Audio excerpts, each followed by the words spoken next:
Wow, even the New Line logo has Final Destination vibes to it with the doubled and hazy lettering, and I checked, it's specific to this movie, which means a lot to us millennials. We know a banger is coming after we see this logo.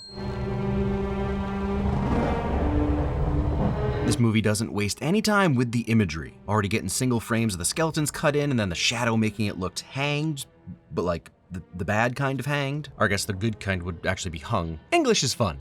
And fun fact, the idea for this film was originally a spec script for an X-Files episode, but was later expanded into a film. And I know I've said it before, but having the credits up front like this created an amazing way to set the tone. Score is unnerving, the visuals make you uneasy, even the fan doesn't sound quite right.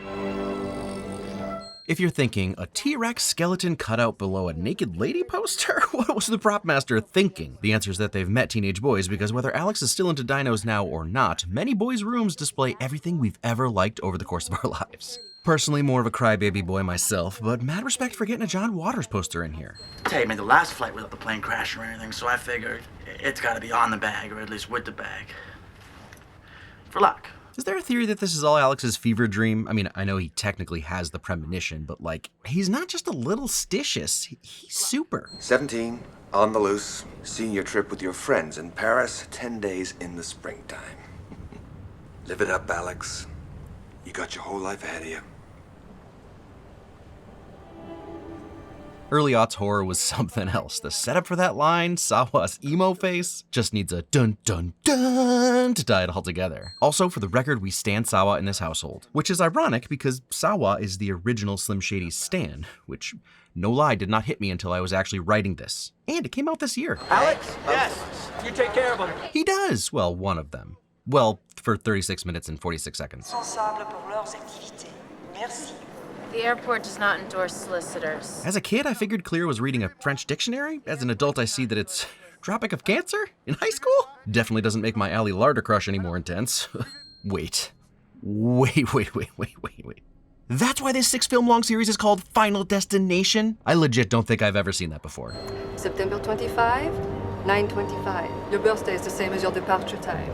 Stuff like this why millennials can't be happy or relaxed, ever. We've been conditioned to believe that any cute little coincidence means our death. I like that the film just embraces that it's a horror film. It's making everything seem ominous when the reality is that the only reason the plane crashes is because it. You've all seen Final Destination 5, right? You gotta go torque a wicked cable. Good lord, that's vivid, and also my new go-to line. Goddamn. Tired of plane crash. Yeah, but like, he was flying it, but I remember it to this day, 1997, a sad day. John Denver is always a win.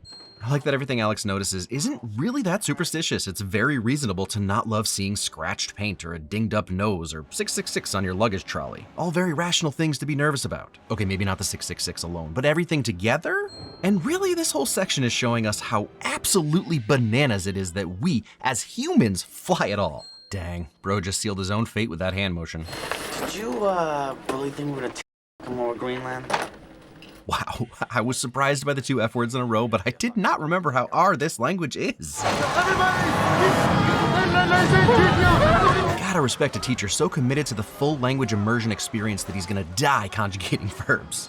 This is the reason many people are afraid to fly, and while technically things like this have happened, the craziest part is how often people survive getting sucked out. It's absurdly rare, except in movies where it's like a coin flip whether you're getting aggressively yeeted into the stratosphere by depressurization. So that was the baby then? That's uncalled for. Most movies have the decency to pretend like you die instantly when the fire hits you. This is just rude, but it's also part of why these movies have lasted, that hard cut really solidifying that he was feeling it all. I can't imagine how fun it would be to watch this film with no knowledge of what it's about. I appreciate that it only took one confirmation for him to just let it fly. Alex, qu'est-ce que c'est? Qu'est-ce que c'est? The plane's gonna explode! 90s movie jocks remain unbeaten. He just can't contain his rage. No one gets back on board. That's my call. This is real. Pilots have final say who is on the plane, and they can kick people off for whatever reason they decide, which is probably good. We get thrown off the plane. We blow, what, half a day in Paris? All because Brownie has a bad f***ing dream? Well, he did. You got tossed because you punched him due to unresolved anger issues, which I guess you should be thankful for. Placement of that plane feels deliberate, as does the bus poster.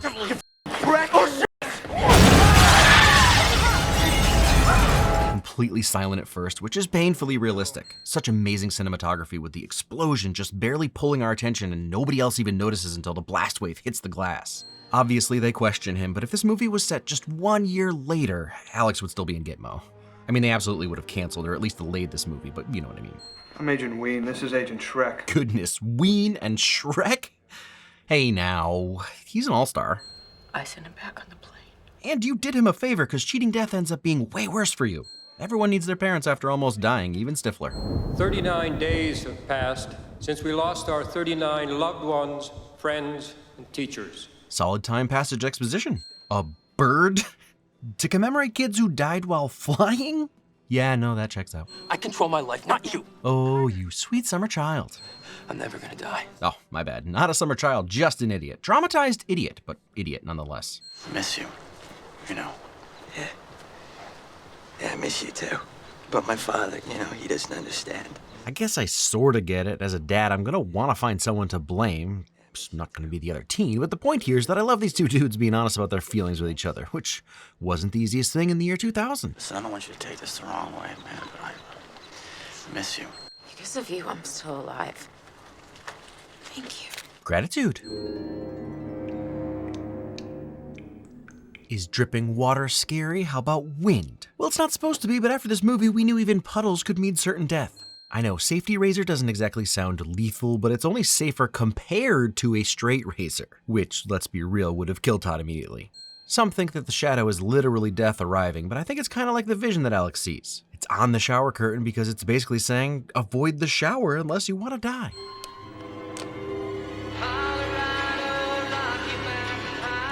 This is genius tension building because every generally innocuous bathroom item has become a weapon of destruction just through the score and the close-ups. The razor is obvious, but pointy scissors pointed at your brain, water to make you slip? Or is the water there to electrocute you as you plug in the radio? The best part is that we were still all way off. Aside from bad omens, owls are awesome, so you should be nice to them. But then also, yeah, pretty sure if you scare away an owl, the troll sharing steals your skin. The craziest part is how long the build-up and fake-outs are, and then the actual process is pretty fast. And yeah, every part of it is brutal and always makes you feel like death has a personal vendetta. Really, it feels like cheating for death to take the water away, but that doesn't stop it anyway. And the visual effects are dope. Why would he make plans with me if he was thinking about killing himself? One of the most interesting choices in this movie is to kill Alex's best and really among the survivors only friend, because now he's alone. But incomprehensible attraction. Ha, I think she means like magnets, but hey, I was reading all the everything into that at 18. I've never dealt with death before. Love the way it can still be the way we talk about people dying, death as a noun, but he doesn't even know he's talking about death as a proper noun.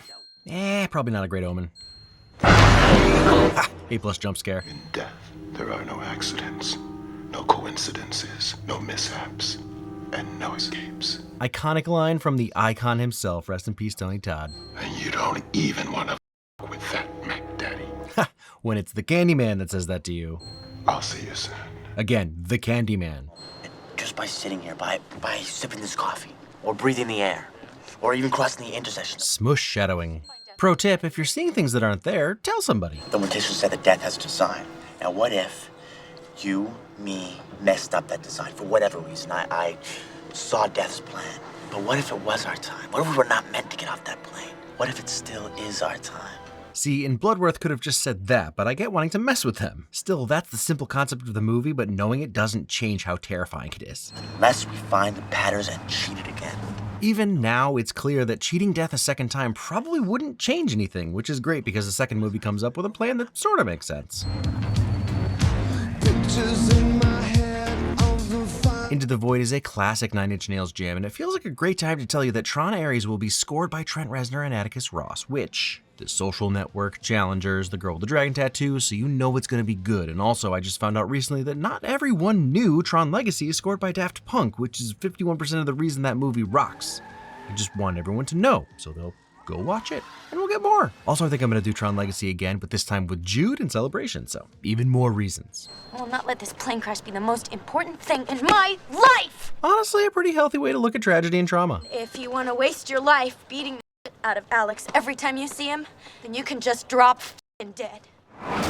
Oh, it's so good. Todd's death is pretty rough, graphic, and sad, but Terry's death comes out of nowhere, and it's perfect that the person telling them to move on gets splattered right in front of them, making it crystal clear that moving on isn't an option. And Miss Lewton's reaction is pitch perfect.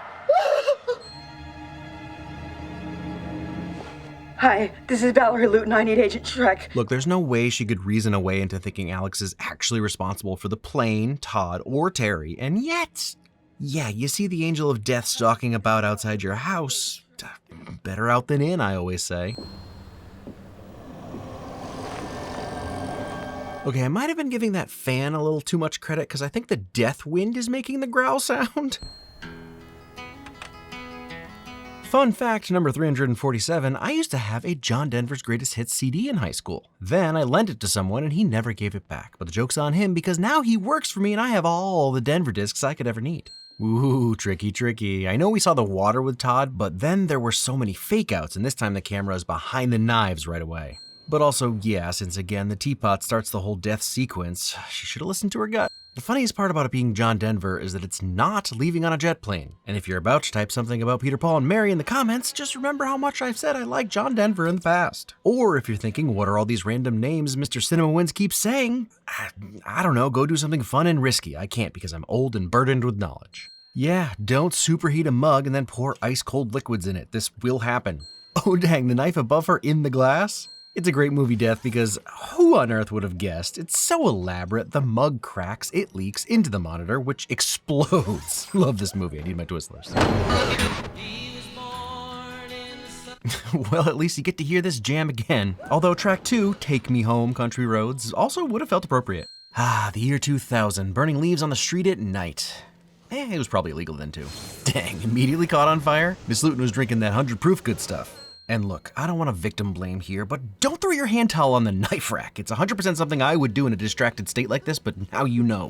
What I love about this moment is that Alex genuinely might have been able to save her. The throat cut is rough, but there was no arterial spray. I mean, that center mass stab definitely could have hit her aorta, but it didn't matter. Death wasn't taking any chances this time. And it also found a good scapegoat. Dude. Sweet. Alex, you forgot your line. What are you doing? Terry's name should be on this wall. Shit. Incredible that he starts and then just immediately quits when it's too hard. It exists, that place. Where my dad is still safe. Where he had a full pack of cigarettes that night and just kept driving. That's a level of maturity many adults don't possess. That she'd rather her dad have left than be dead. Fire like caramelized her blood, Alex. Your shoe prints were in it. Your fingerprints were on the knives. Yeah, the other deaths seem open and shut, not Alex's fault. And it's bananas they even thought it was him, but this one, he's going to prison. I could get nailed running this next red light. This stands to reason, kind of like that one episode of Rick and Morty. Are they all basically invincible until it's their time? I feel like no one's using this to their advantage correctly, and then death kind of cheats later on, so I call foul. I know what you're doing, and it's all right to be scared, Carter. I'm not afraid. Kerr Smith delivers terrified guy saying he's not scared lines superbly.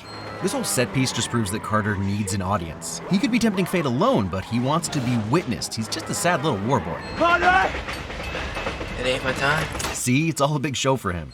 I like that so far they've all seen Death's shadow, but Carter is the first to survive. I was always told that once you see the train on the tracks, you don't have enough time to get off of them because everyone underestimates how fast trains move. Is that just a high-speed rail thing? Because I was always picturing a locomotive. Doesn't really matter what the answer is because I'm going to live by that motto, and if I see a train coming and I'm on the tracks, I'm just going to lie down and give up. That's the message, right? Saving this idiot, Chekhov's sheet metal. There's something extra gruesome about his head not being taken off of the neck, but more around his mouth. Feels icky, in a good way. In a, this is all fake and that's super gross, but I guess that's why we're watching this way. Dude, just get the fuck out of here. Aw, good guy Carter. While I think death-proofing the cabin exhibits a deep misunderstanding of what's happening, the cork on the nails is just good sense. Fun fact, Devin confirmed this was mushed up banana in a tuna can. I'm guessing because it would be harder to choke on? What I think is interesting about this is that the two deaths that all the survivors have witnessed were pretty straightforward. Hit by bus, killed by shrapnel. And yeah, Alex saw Miss Lewton in her on-fire house with a knife in her, but he didn't see the elaborate setup of the mug cracking and leaking, and nobody saw Todd slip and then the water mysteriously go back into the toilet. I think if any of them had seen that, they'd realize how futile this all is. Death is gonna get you. Tetanus. Nice one. I overlooked it. Game recognized game. But I got this cabin rigged to beat you now. Door slam on the thunder crack is epic. I know, he's taunting death, and this time it's not the calm velvet but smoky and menacing voice of Lobo. It's just a shadow, maybe. But I've never been more pumped to stay not dead. Never moved. If you really start thinking about this too much, it might fall apart for you. Because what was Death's original plan? And at what point did Alex start changing it? Technically, he runs right to the seat he changed to IRL, and you'd think that the premonition would be the original plan, but I guess since he doesn't actually agree to switch seats, he changed the order at that moment? Works for me. Death is nothing if not a stickler for the rules when it wants to stick to the rules. That's a sick effect for the premonition. The score is so epic here. She walked from one window to another, and I feel like she just climbed Mount Doom. Heck yeah.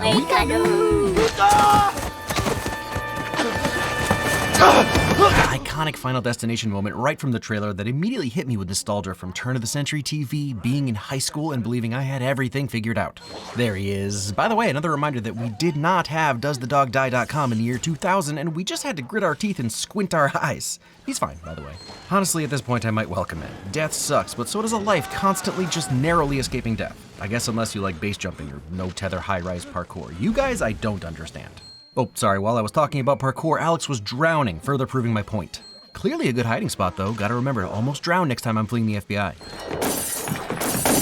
This sequence is great. Clear thinks she's safe in the house, but Death just follows her in and makes everything explode. Also, her defensive posture, covering her head and face while running away, kind of answers why Death is struggling to take her. Miss Lewton heard something amiss with her computer and just walked straight to the danger with no guard up, and Terry stood in the middle of the street, and Billy stood way too close to a train. Clear's not going out that easy.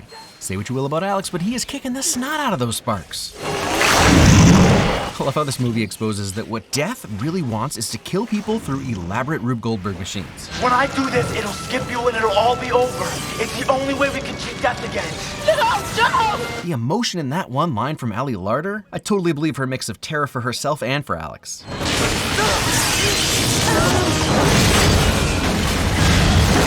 Always loved how quickly it escalates as soon as he grabs the wire. It's like Death is focused on Clear, but when Alex offers himself, it's like, sure, whatever's easiest. Also self-sacrifice. What an amazing and believable fake out. I mean, it's pretty dark that Alex would have to enter the afterlife through a jet bridge, but Death has proven to be kind of a dick. Paris. I can't believe it. You know, I just can't believe we got on a plane again. Yeah, same. I'd literally never go anywhere ever again. Also, in the original ending, Alex died, but he and Clear both went blonde, which clearly tricked Death. You were right, Brownie. Did skip us, it was a design. And the safest in the world, because you're still next. Character continuity. I mean, I kind of love that Carter is still Carter. Alex! I also think it's hilarious how Death jumps around who it's going to clue in. That gets even crazier in later movies. So who's next? I mean, top tier all-time ending. The ending of some of the others in the series might be funnier or grosser or scarier, but watching this for the first time and not knowing it was going here was mind-blowing. And the cut to black is killer. I feel like now they'd show half a second of Carter getting splattered, but instead it's just the build-up here, and it lands.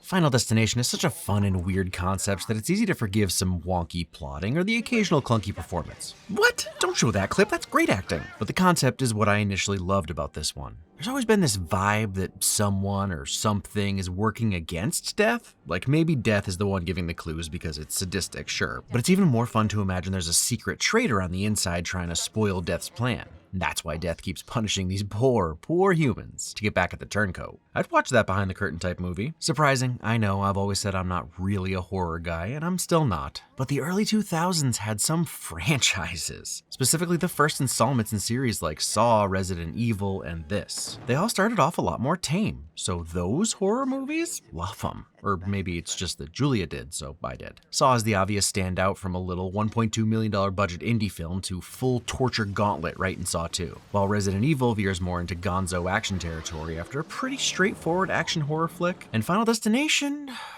well, it eventually landed on 3D. But here's the thing, I've seen all the sequels in all those franchises, and I still think the first entries are really special in unique ways. I know Final Destination 2 ended up being more memeable thanks to the log truck scene, but I personally just love an origin story. I actually have a lot more to say about this that goes beyond just Final Destination, so I made a whole other Nebula exclusive about horror franchises. Again, you? Yeah, me. And no, it's not just because Clear is Claire in Resident Evil and Todd is in Saw 3D. It's not that, but I really started thinking about why those first movies were downright tame beyond we ain't had no money. So come over to Nebula with me and we'll dive in. If you're new here, welcome, and let me tell you about Nebula, a streaming service that's gone from a plucky little thing we made to create some new types of videos to the juggernaut streaming service that apparently wants to abolish the English language? Kidding, that's just an episode of one of the best new Nebula originals, Abolish Everything, where a creator pitches ending things like airplanes or the concept of agreeing to disagree. They're 5 episodes in with a new one Sunday. Nebula is also the place to find all of Lindsay Ellis's videos, like her most recent about trash Disney attraction rebrands, but there's so much more, including all my exclusive videos, including this brand spanking new one that I painfully made for you. I had to look at horror movies for long periods of time. Anyway, I know you'll love it, so sign up. It's a great help to the channel and helps me do more fun, different stuff like this. There's so much new stuff every day, it'll quickly become your favorite streamer.